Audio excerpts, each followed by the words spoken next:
The magic നോവലിലേക്ക് സ്വാഗതം. സുഖവാസ മന്ദിരം അവസാന ഭാഗം. സന്തു അന്നും ട്രെഞ്ചിൽ പോയി. റോസിയുടെ അവസ്ഥ ശോചനീയമായിരുന്നു. അവർ മരണാസന്നയാണെന്ന് തോന്നി. എങ്കിലും ചിലപ്പോൾ അവർ നല്ല തെളിവോടും ബോധത്തോടും കൂടി സന്തുവിനോട് സംസാരിച്ചു. ഒരു വേള റോസി പറഞ്ഞു, എൻ്റെ ഈ വിഷമങ്ങളെല്ലാം തീരാൻ പോവുകയാണ് മകനെ. എൻ്റെ നല്ല കാലം അടുത്തിരിക്കുന്നു. ആനന്ദത്തോടെ എല്ലാം കാണാൻ കഴിയുന്ന ഒരു ദിവസം അധികം താമസിയാതെ വരും. അവർ പിച്ചും പേയും പറയുകയാണെന്ന് സന്തുവിന് തോന്നി. ലൈസ എല്ലായ്പ്പോഴും അമ്മയുടെ കിടക്കക്കരികിൽ തന്നെയായിരുന്നു. ഒരത്യാഹിതം സംഭവിക്കാൻ പോവുകയാണെന്നുള്ള ദുശങ്ക അവളുടെ കണ്ണുകളിൽ പേടി നിറച്ചിരുന്നു. സ്റ്റാൻലി മിക്കപ്പോഴും കാട്ടിൽ തന്നെ ആയിരുന്നപ്പോഴൊക്കെ അയാൾ തീർത്തും അസ്വസ്ഥനുമായിരുന്നു. ഒരു ദിവസം സന്തു നീനുവിനോടൊപ്പം രാജപുരം കോളനിയിൽ പോയി.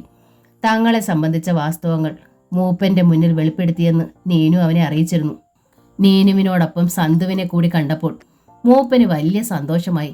അയാൾ അവർക്ക് വേണ്ടി തൻ്റെ കുടിലിൽ സൽക്കാരമൊരുക്കി. അവർ ഭക്ഷണം കഴിച്ചുകൊണ്ടിരുന്നപ്പോൾ മൂപ്പൻ ഇരുവരെയും മാറി മാറി നോക്കി. അയാൾ തൻ്റെ പേരക്കുട്ടികളെ കാണുക മാത്രമായിരുന്നില്ല, അവരുടെ രൂപത്തിലും ചലനത്തിലും നിന്നും മായമ്മയെ കൂടി കാണുകയായിരുന്നു. സന്തുവിനോടും നീനുവിനോടും ഒപ്പം മൂപ്പൻ പുൽമേട്ടിൽ ചെന്നിരുന്നു. കുറേ കഴിഞ്ഞപ്പോൾ കണ്ണനും വന്നു. നീനുവിനെയും സന്തുവിനെയും പറ്റിയുള്ള സത്യാവസ്ഥകൾ മൂപ്പനിൽ നിന്ന് കണ്ണൻ ഗ്രഹിച്ചിരുന്നു. അതിനുശേഷം നീനുവിനോടൊരടുപ്പ കൂടുതലും അവകാശബോധവും കണ്ണൻ അനുഭവപ്പെട്ടു തുടങ്ങിയിരുന്നു. അരയന്മാരുടെ ഉത്സവരാത്രിയിൽ വരണമെന്ന് ക്ഷണിച്ചിട്ടാണ് മൂപ്പൻ അവരെ തിരിച്ചയച്ചത്. റോസ് ഗാർഡനിൽ ഇതേക്കുറിച്ച് പറഞ്ഞപ്പോൾ മുത്തശ്ശി വിസമ്മതമൊന്നും പറയുകയുണ്ടായില്ല.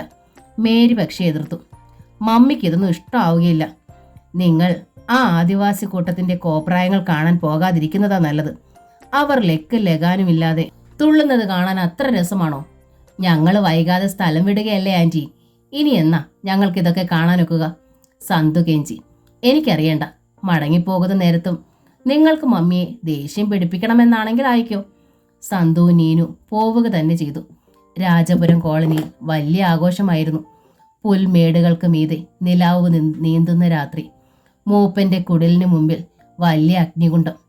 മറ്റു കുടിലുകൾക്ക് മുൻവശത്ത് മരക്കുറ്റികളിൽ നാട്ടി നിർത്തിയിരിക്കുന്ന തീവെട്ടികൾ. കടും നിറമുള്ള വസ്ത്രങ്ങൾ വാരിച്ചുറ്റി അങ്ങോട്ടും ഇങ്ങോട്ടും ഒച്ചവെച്ച് നടക്കുന്ന സ്ത്രീകളും കുട്ടികളും. രാജപുരം കോളനി പ്രകാശപൂരിതവും ശബ്ദമുഖരിതവുമായി തീർന്നു. പുരുഷന്മാർ അഗ്നികുണ്ഡത്തിന് ചുറ്റുമിരുന്ന് വെടി പറഞ്ഞുകൊണ്ട് മധുരം സേവിച്ചു. നീനുവും സന്തുവും അവരോടൊപ്പം ഇരുന്ന് തീ കാഞ്ഞു. മൂപ്പൻ സന്തുവിന് ലഹരി പകർന്നു കൊടുത്തു. കുരുതി കാളിയുടെ ഇഷ്ടപാനീയമാണത്രേ അത്. രാത്രി കനത്തപ്പോൾ അഗ്നികുണ്ഡത്തിനു ചുറ്റും അർദ്ധനഗ്നനായ സ്ത്രീ പുരുഷന്മാർ ഇടകലർന്നു നിന്ന് ആട്ടവും പാട്ടും ആരംഭിച്ചു. വൃത്താകൃതിയിൽ ഒരു നിര തീവട്ടികളേന്തിയ സംഘവും അണിനിരന്നു. ചടുലമായ പാദവിന്യാസം, മേലോട്ടുയർന്നും കുതിച്ചുമുള്ള ചാട്ടങ്ങൾ, പൊടുന്നനെയുള്ള ഇരിപ്പും എഴുന്നേൽപ്പും, എല്ലാറ്റിനും ഒരു താളമുണ്ട്. പ്രാകൃതമായ ഏതോ ഭാഷയിൽ ആൾക്കൂട്ടം കൊക്കി കൊക്കി പാടുന്നുമുണ്ട്. ആൾക്കൂട്ടത്തിന് ഉന്മാദം ബാധിച്ചിരിക്കുകയാണെന്ന് തോന്നുമായിരുന്നു. അവ വളരെ പഴയ പാട്ടുകളാണെന്നും അതറിയാവുന്നവർ ഇപ്പോൾ വിരലിലെണ്ണാൻ മാത്രമേ ഉള്ളൂവെന്നും മൂപ്പൻ സന്തുവിനോടും നീനുവിനോടും പറഞ്ഞു. പുതിയ തലമുറയ്ക്ക് പഴയതെല്ലാം മറക്കാനാണ് ആവേശം. അടുത്ത തലമുറയിൽ ഈ പാട്ടുകൾ നൃത്തവും അറിയാവുന്നവർ ആരും തന്നെ കാണുകയില്ലെന്ന് മൂപ്പൻ ദുഃഖത്തോടെ പറഞ്ഞു. ഒരരയത്തെ പെൺകിടാവ് വന്ന് സന്തുവിന്റെ കൈക്ക് പിടിച്ചു വലിച്ച് നൃത്ത സംഘത്തിന് നടുവിലേക്ക് കൊണ്ടുപോയി. നീനു കൗതുകത്തോടെ നോക്കി നിന്നു. ആദിവാസികളുടേതായ എല്ലാത്തരം വാദ്യോപകരണങ്ങളുമുണ്ട്. കൊട്ടുമുഴക്കുന്ന മുളങ്കുഴൽ, ഉടുക്ക്, ഓടക്കുഴൽ, കൊമ്പ്, മൃഗത്തുകൾ വിരിച്ചു വലിച്ചു കെട്ടിയുണ്ടാക്കിയ തമ്പേർ, അങ്ങനെ പലതും. കണ്ണൻ കൈ നീട്ടിയപ്പോൾ നീനു അവനോടൊപ്പം പോയി. കണ്ണൻ അവളെ ചുവട് വെക്കാൻ പഠിപ്പിച്ചു. കണ്ടതുപോലെയും വിചാരിച്ചതുപോലെയും അത്ര എളുപ്പമല്ല ഈ വൈതാളിക നൃത്തമെന്ന് നീനുവിന് വേഗം ബോധ്യമായി. തീവെട്ടികളുടെ പ്രഭയിൽ അവളുടെ ചുവന്നുപോയ മുഖത്ത് വേർപ്പും മണികൾ തിളങ്ങി. അവളുടെ വസ്ത്രങ്ങൾ വിയർപ്പിൽ നനഞ്ഞു. ഞാൻ കുഴഞ്ഞു കണ്ണാ, അവൾ തളർന്ന സ്വരത്തിൽ പറഞ്ഞു. കണ്ണന് പക്ഷേ ഒട്ടും ക്ഷീണമില്ല. അവൻ വിയർത്തൊഴുകിക്കൊണ്ട് ഇരട്ടി ആവേശത്തിൽ, ഇരട്ടി തിമിർപ്പിൽ, ചടുലമായ കാൽവെപ്പുകളോടെ നൃത്തം തുടർന്നു. നീനുവിനെ കണ്ണൻ ഒരു കൈകൊണ്ട് താങ്ങി. അവളുടെ ഉടൽ തന്നോട് ചേർത്ത് പിടിച്ചു. അവൻ അവളുടെ കണ്ണുകളിൽ തന്നെ നോട്ടം ഉറപ്പിച്ചിരുന്നു. തീവെട്ടികളുടെ വലയത്തിൽ നിന്നും പുറത്തായ കണ്ണൻ നീനുവിനെയും ചേർത്ത് പിടിച്ച് വേഗം കുടിലിന് പിന്നിലെ ഇരുട്ടിലേക്ക് നീങ്ങി. അവിടെ വെച്ച് അവൻ അവളുടെ ഉടൽ തൻ്റെ ശരീരത്തോട് ചേർത്ത് വരിഞ്ഞു മുറുക്കി. അവളുടെ മുഖം തൻ്റെ മുഖത്തോട് ചേർത്തു. നീനുവിന് ശ്വാസം മുട്ടി. വാരിയെല്ലുകൾ തകർന്നു പോകുമെന്ന് തോന്നി. വന്യവും മൃഗീയവുമായ സ്നേഹപ്രകടനത്തിൽ അവൾ ഞെരിഞ്ഞൊതുങ്ങി. ഒടുവിൽ കണ്ണൻ തന്നെ ഓടിയണഞ്ഞ കാട്ടുനായെപ്പോലെ കിതച്ചുകൊണ്ട് അവളിൽ നിന്ന് അകന്നു മാറി. മങ്ങേരിട്ടിൽ തെല്ലകലെ അവൻ നിൽക്കുന്നത് നീലിമയാർന്ന ആകാശത്തിന്റെ പശ്ചാത്തലത്തിൽ നീനുവിന് കാണാമായിരുന്നു. അവന്റെ കിതപ്പ് കേൾക്കാമായിരുന്നു. അപ്പുറത്ത് വാദ്യാഘോഷങ്ങളും കാട്ടാളന്മാരുടെ പഴംപാട്ടുകളും മുഴങ്ങി. സംഘനൃത്തം മുറുകുകയായിരുന്നു. നീനു കണ്ണന്റെ അരികിൽ ചെന്നു. അവൻ ക്ഷമാപണത്തിൽ നോക്കി. എന്നെ വേണോ കണ്ണന്? ഹൃദയത്തിന്റെ അഗാധതയിൽ നിന്നെണ്ണം അവളുടെ വികാരാർദ്രമായ സ്വരം അവൻ കേട്ടു. അവൻ അവളെ ഉറ്റുനോക്കി, മോഹത്തോടെ, അഭിനിവേശത്തോടെ, പ്രതീക്ഷയോടെ. എന്നാൽ ഇങ്ങനെയല്ല, ക്ഷമ വേണം. കണ്ണൻ എന്നെ കൊല്ലാൻ പോവുകയാണെന്നാണ് ഞാൻ വിചാരിച്ചത്. അഗ്നികുണ്ഡത്തിൽ തീ ആളിയെന്ന് തോന്നി. മലമുകളിൽ വരെ അതിൻ്റെ പ്രഭ കാണായി. പുൽമേടുകളിൽ വലിയ നിഴലുകൾ ഇളകി. നീനു തീക്കുണ്ടത്തിനരികിലേക്ക് തിരിച്ചു പോന്നു. അർദ്ധരാത്രിക്ക് ശേഷം കണ്ണനാണ് ക്ഷീണിതരായ സന്തുവിനെയും നീനുവിനെയും റോസ് ഗാർഡനിലെത്തിച്ചത്. മൂവരുടെയും കയ്യിൽ ഓരോ തീവട്ടികൾ ഉണ്ടായിരുന്നു. ആരും ഒന്നും സംസാരിച്ചില്ല. കണ്ണനായിരുന്നു ഏറ്റവും പിന്നിൽ. അവരെ റോസ് ഗാർഡനിലെത്തിച്ച ശേഷം കണ്ണൻ മടങ്ങി. സന്തു ട്രെഞ്ചിലെത്തി. സ്റ്റാൻലി അവനെ കണ്ടതായി പോലും ഭാവിച്ചില്ല. അയാൾ ആത്മസംഘർഷത്തിലായിരുന്നു. സന്തു റോസിയുടെ മുറിയിലേക്ക് ചെന്നു. റോസി തീർത്തും അവശയായിരുന്നു. ലൈസ പേടിച്ചിട്ടെന്ന പോലെ ജനാലയ്ക്കരികിൽ നിൽക്കുന്നുണ്ടായിരുന്നു. സന്തുവിനെ കണ്ടപ്പോൾ അവൾ അമ്മയുടെ നേർക്ക് വിരൽ ചൂണ്ടി. സന്തു റോസിയുടെ അടുത്തേക്ക് ചെന്നു. അവർക്ക് സംസാരിക്കാൻ ആഗ്രഹമുണ്ടെന്ന് തോന്നി. പതുക്കെ ചുണ്ടുകൾ അനങ്ങി. എന്നാൽ ശബ്ദമൊന്നും പുറത്തു വന്നില്ല. കൈ ഉയർത്താൻ ശ്രമിച്ചെങ്കിലും അതിനുള്ള കരുത്ത് കിട്ടിയില്ല. അവരുടെ കൃഷ്ണമണികൾ ഉരുണ്ടു മറിയുന്നുണ്ടായിരുന്നു. സന്തു അവരുടെ നെറ്റിയിൽ കൈവച്ച് നോക്കി. പൊള്ളുന്ന ചൂട്. ശ്വാസം മുട്ടൽ ശരിക്കുമുണ്ട്. ഏങ്ങി വലിക്കുമ്പോൾ നെഞ്ചിൽ നിന്നൊരു നേർത്ത കുറുകൽ. സന്തു തിരിഞ്ഞ് ലൈസയെ നോക്കി. പിന്നെ പുറത്തേക്ക് വേഗം ഇറങ്ങിപ്പോയി. സ്റ്റാൻലിയുടെ അടുത്ത് ചെന്ന് അവനെ ആക്രോശിച്ചു. ക്രൂരൻ! ആ സ്ത്രീ മരിക്കാൻ കിടക്കുകയാണ്. സ്റ്റാൻലി ചെറി കൂട്ടി. കൊലപാതകത്തിന് ഉത്തരം പറയേണ്ടി വരും നിങ്ങൾ. സ്റ്റാൻലി അവനെ ക്രുദ്ധിച്ചു നോക്കി.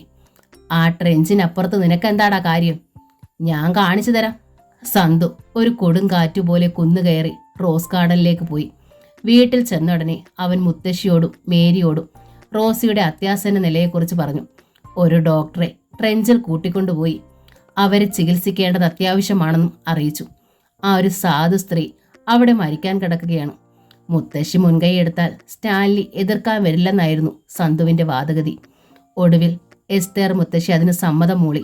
ജീപ്പ് അയച്ച് ഡോക്ടറെ വരുത്തി.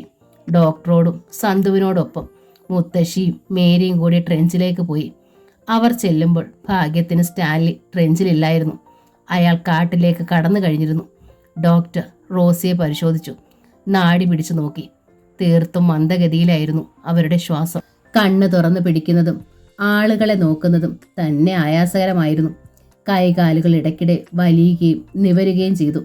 മരണത്തിൻ്റെതായ വിളർച്ച മുഖത്ത് ദൃശ്യമായിരുന്നു. നിർജീവം എന്ന് തോന്നിച്ച കണ്ണുകളിൽ ഓരോ കണ്ണുനീർ തുള്ളികൾ കുടുങ്ങിക്കിടന്നിരുന്നു. സംസാരിക്കാനുള്ള റോസിയുടെ ശ്രമം എല്ലായ്പ്പോഴും വിഫലമായി. ഡോക്ടർ നിഷേധാർത്ഥത്തിൽ തലയാട്ടിക്കൊണ്ട് എഴുന്നേറ്റു. കാണാനുള്ളവരൊക്കെ വന്ന് കാണട്ടെ, അയാൾ പറഞ്ഞു. സന്തു ഡോക്ടറെയും കൊണ്ട് മടങ്ങാൻ ഭാവിക്കുമ്പോൾ എസ്തേർ മുത്തശ്ശി പറഞ്ഞു, പള്ളിയിൽ ചെന്ന് അച്ഛനെ വിവരം അറിയിക്കണം. കൂട്ടിക്കൊണ്ട് വരികയും വേണം. 2 or 3 പെട്രോമാക്സ് വിളക്കുകൾ കരുതണം. സന്തു തലയാട്ടി. സന്ധ്യയോടെ പുരോഹിതനും പ്രാർത്ഥനാ സംഘവും എത്തി. എവിടെ നിന്നൊക്കെ ആളുകൾ കാണാൻ വരികയും മടങ്ങുകയും ചെയ്തു. സ്റ്റാൻലി ബെൽറ്റ് കാട്ടിൽ ഒരു മരത്തിന്മേൽ ചാരി നിന്നെല്ലാം കാണുന്നുണ്ടായിരുന്നു.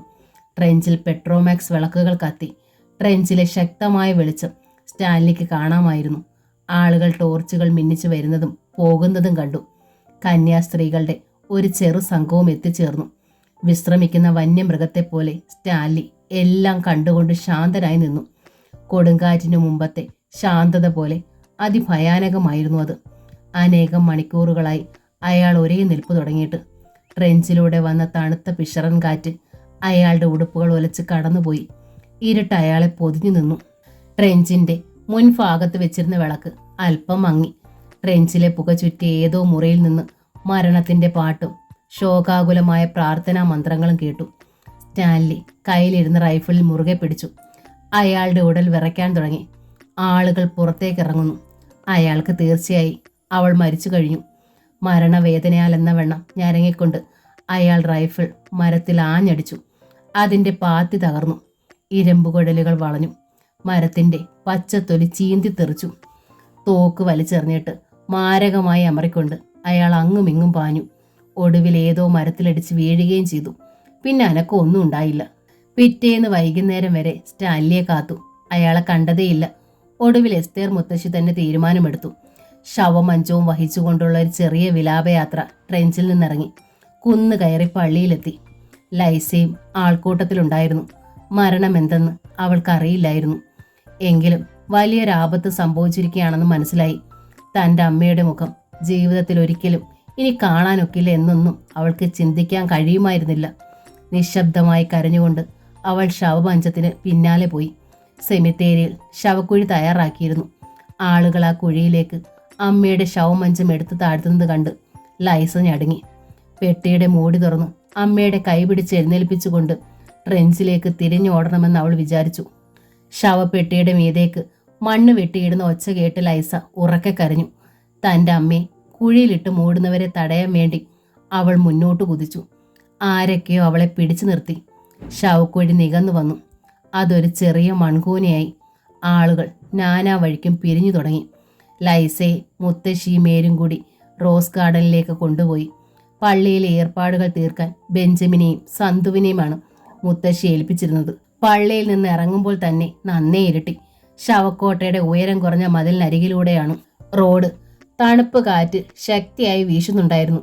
സന്തുവിന് വിറച്ചു. ഒപ്പം നടക്കുകയായിരുന്നെങ്കിലും ബെഞ്ചമിനോ സന്തുവോ പരസ്പരം ഒന്നും സംസാരിച്ചില്ല. നേരിയ നാട്ടു വെളിച്ചമുണ്ടായിരുന്നു. ശവക്കോട്ടയുടെ തെക്കേ കോണിന് സമാന്തരമായി വന്നപ്പോൾ സന്തു ഒരു കാഴ്ച കണ്ടു. റോസിയെ അടക്കിയ മൺകൂനക്കരികിൽ മുട്ടുകുത്തി മുന്നോട്ട് കുനിഞ്ഞു നിൽക്കുന്ന ഒരാൾ രൂപം. വിളറിയ ആകാശത്തിന്റെ പശ്ചാത്തലത്തിൽ ഒരു മങ്ങിയ നിഴൽ പോലെ കാണുന്നുള്ളൂ. വലിച്ചു ചീന്തപ്പെട്ടതുപോലുള്ള വസ്ത്രഭാഗങ്ങൾ കാറ്റത്തും പറക്കുന്നത് കാണായി. സ്റ്റാൻലി അല്ലേ അത്? സന്തു വീണ്ടും നോക്കി. ലൈസയെ എന്ത് ചെയ്യണമെന്നതായിരുന്നു റോസ് ഗാർഡനിലെ പ്രധാന പ്രശ്നം. എസ്തേർ മുത്തശ്ശിക്കോ മേരിക്കോ അതേക്കുറിച്ചൊരു രൂപവും കിട്ടിയില്ല. ലൈസയെ തിരിച്ച് ട്രെഞ്ചിൽ തന്നെ കൊണ്ടുപോയി വിടണമെന്നായിരുന്നു മേരിയുടെ അഭിപ്രായം. ലോകത്തിന് മുന്നിൽ അവൾ സ്റ്റാൻലിയുടെ മകളാണ്. ഇനി സ്റ്റാൻലിയാണ് അവളെ സംരക്ഷിക്കേണ്ടത്. പക്ഷേ റോസി മരിച്ചുപോയ സാഹചര്യത്തിൽ ലൈസയെ ട്രെഞ്ചിലേക്ക് അയച്ചാൽ അവളവിടെ തീർത്തും ഒറ്റപ്പെട്ടു പോകുമെന്ന് സന്തു വാദിച്ചു. സ്റ്റാൻലിക്ക് ലൈസയോട് ക്രൂരമായ വെറുപ്പാണ് ഉണ്ടായിരുന്നതെന്ന് സന്തുവിനറിയാം. അയാൾ അവളെ നിർദ്ധയം മർദ്ദിക്കുന്നതിനും അവൻ സാക്ഷിയായിട്ടുണ്ട്. അമ്മയായിരുന്നു അവളുടെ ഒരേ ഒരു ആശ്രയവും ആശ്വാസവും. സ്റ്റാൻലി അവളെ സംരക്ഷിക്കുമെന്ന പ്രതീക്ഷയും വേണ്ട. അവളെ ട്രെഞ്ചിലേക്ക് അയക്കുന്നതിനേക്കാൾ നല്ലത് കണ്ണും വായും മൂടിക്കെട്ടി വനത്തിലെങ്ങാനും കൊണ്ടുപോയി വിടുന്നതാണ്, സന്തു പറഞ്ഞു. അല്ലാതെ പിന്നെ എന്ത് ചെയ്യും? നമുക്ക് അവളെ സംരക്ഷിക്കേണ്ട ഉത്തരവാദിത്വമൊന്നും ഇല്ലല്ലോ. അവൾ നമ്മുടെ ആരുമല്ല താനും. ഏതായാലും സ്റ്റാൻലിയെ കണ്ടൊന്ന് സംസാരിച്ച് നോക്കാം. ആ പെൺകുട്ടിക്ക് ഇനി അയാൾ മാത്രമല്ലേ ഉള്ളെന്നും അവളെ പീഡിപ്പിക്കരുതെന്നും നമുക്ക് അയാളെ ബോധ്യപ്പെടുത്താൻ ശ്രമിക്കാം. റോസി മരിച്ചു കഴിഞ്ഞ നിലയ്ക്ക് ഇനി അയാൾ അവളോട് കുറച്ച് മയത്തിൽ പെരുമാറുമെന്ന് കരുതാം. ലൈസയ്ക്കാണെങ്കിൽ റോസ് ഗാർഡനിലും ഒറ്റപ്പെട്ട അവസ്ഥ തന്നെ ആയിരുന്നു. സന്തു ഒഴികെ മറ്റെല്ലാവരും അപരിചിതർ. അവരോട് സംസാരിക്കാൻ അവൾക്ക് ഭയമായിരുന്നു. ബെഞ്ചമിൻ്റെ നേർക്ക് നോക്കാൻ പോലും അവൾ ഭയപ്പെട്ടു. ആളുകൾ പെരുമാറുന്ന രീതി അവളെ ആശ്ചര്യപ്പെടുത്തി. അപരിചിതരെ ഇത്രയെടുത്ത് അവൾ മുമ്പ് കണ്ടിട്ടില്ല. അവരുടെ വേഷവും പ്രായഭേദങ്ങളും എല്ലാം അവളെ സംബന്ധിച്ചിടത്തോളം വിചിത്രമായിരുന്നു. അവൾക്കൊരു മുറി കിട്ടി. ഇണങ്ങാത്തൊരു കാട്ടുമുയലിനെ കൂട്ടിലടച്ചു തരുന്നതിന് തുല്യമായിരുന്നു അത്. വാതിലുകൾ തുറന്നു കിടന്നിട്ടും അവൾ പുറത്തേക്ക് ഇറങ്ങിയില്ല. സന്തുവിനോട് മാത്രമേ അവൾ പരിചയം ഭാവിച്ചുള്ളൂ. അവനെ കാണുമ്പോഴെല്ലാം അവൻ ഏങ്ങലടിച്ചു കരഞ്ഞു. എങ്ങനെയാണ് അവളെ ആശ്വസിപ്പിക്കേണ്ടതെന്ന് അവനും അറിയില്ലായിരുന്നു. ഒരു ദിവസം സന്തുവും എസ്തേർ മുത്തശ്ശിയും കൂടി ലൈസയും കൂട്ടി ട്രെഞ്ചിൽ പോയി. സ്റ്റാൻലിയെ കണ്ട് സംസാരിക്കുകയായിരുന്നു ഉദ്ദേശം. എന്നാൽ ട്രെഞ്ച് അടച്ചിട്ടിരിക്കുന്നതാണ് കണ്ടത്. അവിടെ ആരുമില്ല. ലൈസ അമ്മയും അവളും കൂടി താമസിച്ചിരുന്ന മുറിക്ക് അരികെ ചെന്നു. ജീർണിച്ചു തുടങ്ങിയ ജനൽ തുറന്ന് അവൾ അകത്തേക്ക് നോക്കി. റോസി മരിച്ച ആ ദിവസങ്ങളിലെ പോലെ തന്നെ എല്ലാം ആ മുറിയിൽ ശേഷിച്ചിരുന്നു. അവർ കിടന്നുറങ്ങാറുള്ള കട്ടിലും കേടുപറ്റിയ ഫർണിച്ചറുകളും വിറകിൻ്റെ പൊളിഞ്ഞ അട്ടിയും അവിടെ അഴികളിൽ വാരി വലിച്ചിട്ട വസ്ത്രങ്ങളും എല്ലാം പഴയതുപോലെ തന്നെ. ഒന്നു മാത്രമേ ഇല്ലാതായുള്ളൂ, അവളുടെ അമ്മ. വെതുമ്പി കരഞ്ഞുകൊണ്ട് അവൾ സന്തുവിനെ നോക്കി. ജനലിലൂടെ അകത്തേക്ക് വിരൽ ചൂണ്ടുകയും ചെയ്തു. സന്തു എത്തി നോക്കിയപ്പോൾ ശൂന്യമായ കട്ടിൽ കണ്ടു. ലൈസ ആ മുറിയുടെ പരിസരത്ത് ചുറ്റിപ്പറ്റി നിന്നു. മടങ്ങാൻ അവൾ കൂട്ടാക്കിയില്ല. ഒടുവിൽ സന്തു നിർബന്ധിച്ച് പിടിച്ചുകൊണ്ട് പോവുകയായിരുന്നു. അടുത്ത ദിവസവും അവർ ട്രെഞ്ചിൽ പോയെങ്കിലും സ്റ്റാൻലിയെ കാണാൻ ഒത്തില്ല. ട്രെഞ്ച് ആൾവാസമില്ലാതെ കിടന്നു. പിന്നീട് സ്റ്റാൻലിയെക്കുറിച്ച് പല കഥകളും കേട്ടു. ആയുധങ്ങളൊന്നുമില്ലാതെ ഒരു ഭ്രാന്തനെ പോലെ അയാൾ കാട്ടിൽ അലഞ്ഞു നടന്നത് വിറക് വെട്ടാൻ പോയ ആരോ കാണുകയുണ്ടായത്രേ. പകൽ മുഴുവൻ അയാൾ മദ്യഷാപ്പിലുണ്ടെന്നും അറിവായി. കുടിച്ച് ലെക്കില്ലാതെ റോഡിൽ വീണ് കിടക്കുന്നത് കണ്ടെന്ന് ബെഞ്ചമിൻ പറഞ്ഞു. ലെക്കില്ലാതാവോളം മദ്യപിച്ച് റോഡിലോ പുൽമേട്ടിലോ വീണ് കിടക്കുകയായിരുന്നു അയാളുടെ പതിവ്. ഇതിനേക്കാൾ വിചിത്രമായ മറ്റൊരു വാർത്തയും റോസ് ഗാർഡനിൽ കിട്ടി. രാത്രിയിൽ സെമിത്തേരിയുടെ പരിസരത്ത് അയാൾ അലഞ്ഞു നടക്കാറുണ്ടെന്നും സെമിത്തേരിയുടെ മതിൽ കടന്ന് കല്ലറകൾക്കിടയിൽ പോയി അയാൾ ആരോടോ സംസാരിക്കാറുണ്ടെന്നും ഒരു പുലർച്ചയ്ക്ക് റോസ് ഗാർഡനിലുള്ളവരെ അമ്പരപ്പിച്ചുകൊണ്ട് അവിടുത്തെ കന്നാലി ചെറുക്കൻ മറ്റൊരു വാർത്ത കൊണ്ടുവന്നു. സ്റ്റാൻലി മരിച്ചെന്നും. കേട്ടവരാരും ആദ്യം അത് വിശ്വസിച്ചില്ല. രാത്രി മുഴുവൻ മഴ തകർത്തു പെയ്തിരുന്നു. തൊഴുത്തിന്റെ മേച്ചിലോടുകൾ കാറ്റത്ത് പറന്നുപോയിരുന്നു. ഇടിവെട്ടേറ്റതിന്റെ നടുക്കത്തിൽ 2ാം നിലയിലെ ജനാല ചില്ലുകൾ വെടിഞ്ഞു കീറുകയും ചെയ്തിരുന്നു. പള്ളി സെമിത്തേരിയിൽ അറയിലേക്ക് ആളുകൾ ഒറ്റ തിരിഞ്ഞും കൂട്ടം കൂട്ടമായും പോയിക്കൊണ്ടിരുന്നു. സന്തുവും മേരിയും നീനുവും എസ്തേർ മുത്തശ്ശിയും കൂടി സെമിത്തേരിയിൽ പോയി. കല്ലറകൾക്കും മാർബിൾ ഫലകങ്ങൾക്കും അപ്പുറത്ത് ഒരു ചുവന്ന മൺകൂനയ്ക്ക് മീതെ സ്റ്റാൻലിയുടെ ശരീരം നനഞ്ഞു വിറങ്ങലിച്ച് കമിഴ്ന്നു കിടക്കുന്നതായി കാണപ്പെട്ടു. സന്തുവിനും നീനുവിനും തിരിച്ചു പോകേണ്ട ദിവസം കടന്നുപോയി. ലൈസയുടെ കാര്യത്തിൽ ഒരു പരിഹാരം കണ്ടെത്താതിരിക്കുന്നതാണ് മുഖ്യമായും മടക്കയാത്രയ്ക്ക് കാലവിളംബമുണ്ടാക്കിയത്. സ്റ്റാൻലിയുടെ മരണത്തോടെ ഒരു തീരുമാനത്തിലെത്തിയേ മതിയാവൂ എന്ന് നിലവന്നു. ആ പെൺകുട്ടി ഓർത്ത് ആരും ബുദ്ധിമുട്ടണ്ട, ഞങ്ങൾ പോകുമ്പോൾ കൊണ്ടുപോയിക്കോളാം, സന്തു പറഞ്ഞു. എങ്ങോട്ട്? എസ്തേർ മുത്തശ്ശി ചോദിച്ചു. ഞങ്ങൾ ഇതുവരെ ജീവിച്ചൊരു സ്ഥലമുണ്ടല്ലോ, അങ്ങോട്ട്. ലൈസ ഇവിടെ താമസിച്ചോട്ടെ, എനിക്ക് എതിർപ്പൊന്നുമില്ല, എസ്തേർ മുത്തശ്ശി പറഞ്ഞു. അത് പിന്നെ ബുദ്ധിമുട്ടാകും മമ്മി. സ്റ്റാൻലി മരിച്ചതോടെ അവകാശം അവൾക്കായില്ലേ. അത് തട്ടിയെടുക്കാനാണ് നമ്മൾ ശ്രമിച്ചതെന്ന് ആളുകൾ പറയും. അത് സാരമില്ല, വികാരി അച്ഛനുമായി ആലോചിച്ച് ഞാൻ വേണ്ടത് ചെയ്തോളാം. ലൈസയുടെ ഉത്തരവാദിത്വം ആരേറ്റെടുക്കും? മമ്മിക്ക് പ്രായമായി. മമ്മിയുടെ കാലം കഴിഞ്ഞാൽ അവളെ നോക്കാൻ ഒരാൾ വേണ്ടേ? അവളെ നോക്കാൻ ആളുണ്ടാവും. മേരി ഇനി ഇതിൽ ഇടപെടണ്ട, എസ്തേർ മുത്തശ്ശി തീർത്തു പറഞ്ഞു. സന്തുവിന് ആശ്വാസമായി. റോസ് ഗാർഡൻ ലൈസയ്ക്ക് നല്ലൊരു രക്ഷാകേന്ദ്രമാണ്. താനൊന്ന് ചുവടുറപ്പിച്ചു കഴിഞ്ഞാൽ തിരികെ വന്ന് അവളെ കൂട്ടിക്കൊണ്ടുപോകാം. ഒരു വൈകുന്നേരം വരാന്തയിലേക്ക് വന്ന് നീനുവാണ് ആദ്യം കണ്ടത്.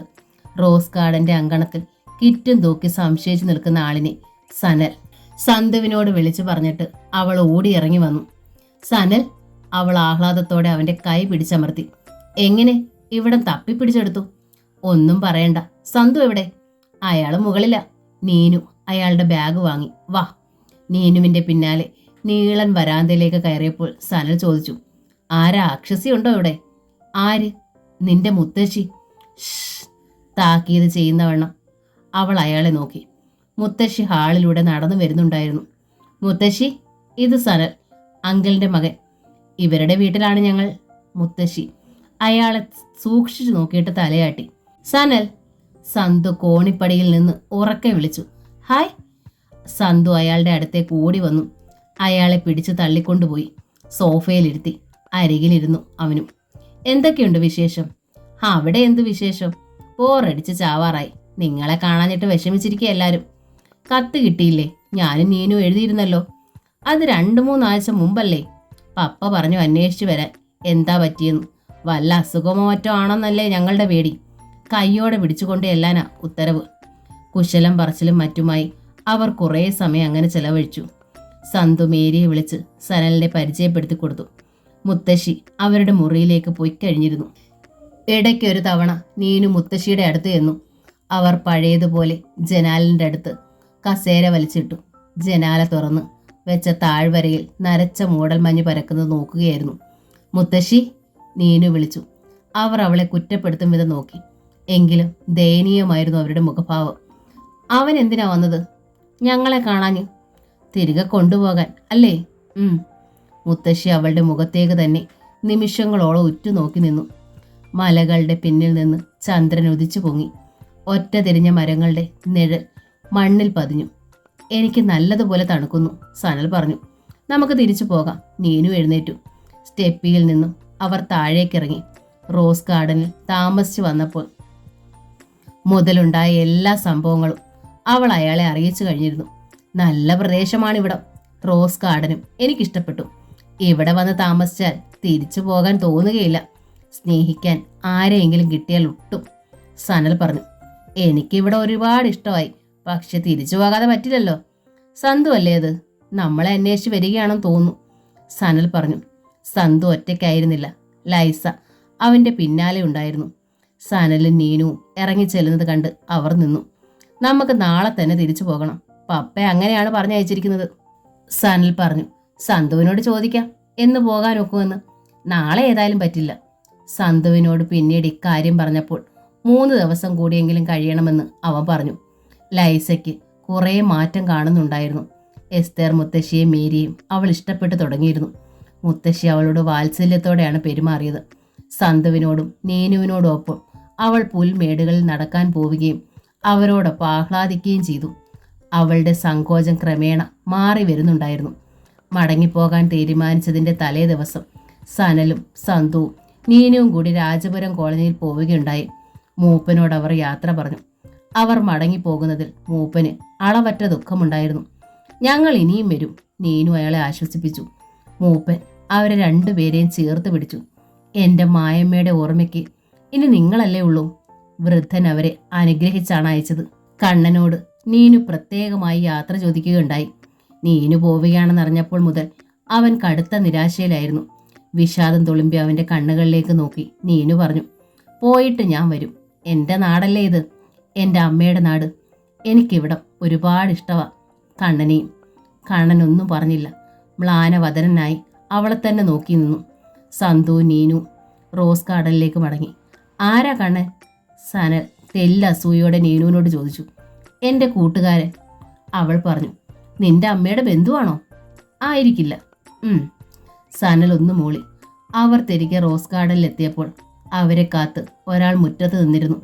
സനലിന്റെ പപ്പ ആന്റണി. സനലിനെ കണ്ടയുടനെ അവനെ കണക്കറ്റ് ശകാരിക്കുകയാണ് ആന്റണി ആദ്യം ചെയ്തത്.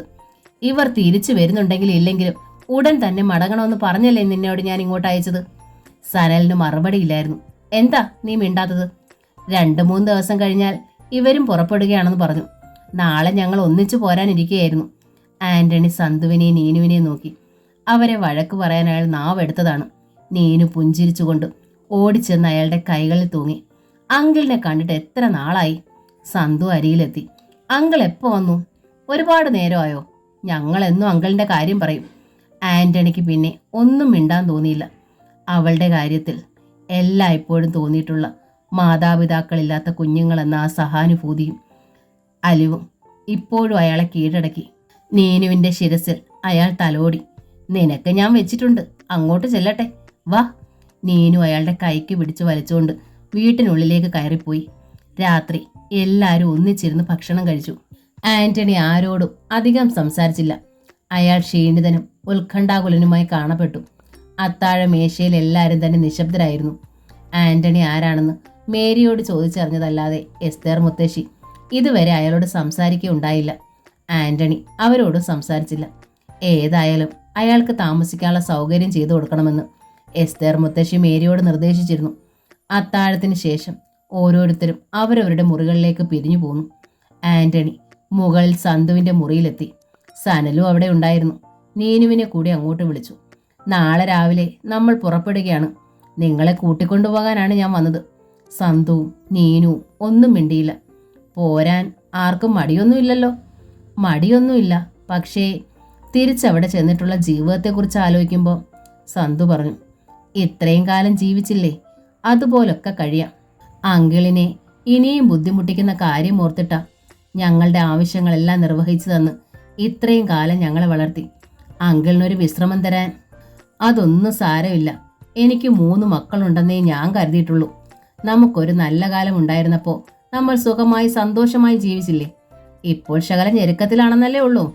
സനലിനോ നിനക്കോ ഒരു പണി കിട്ടിയാൽ അതങ്ങ് മാറും.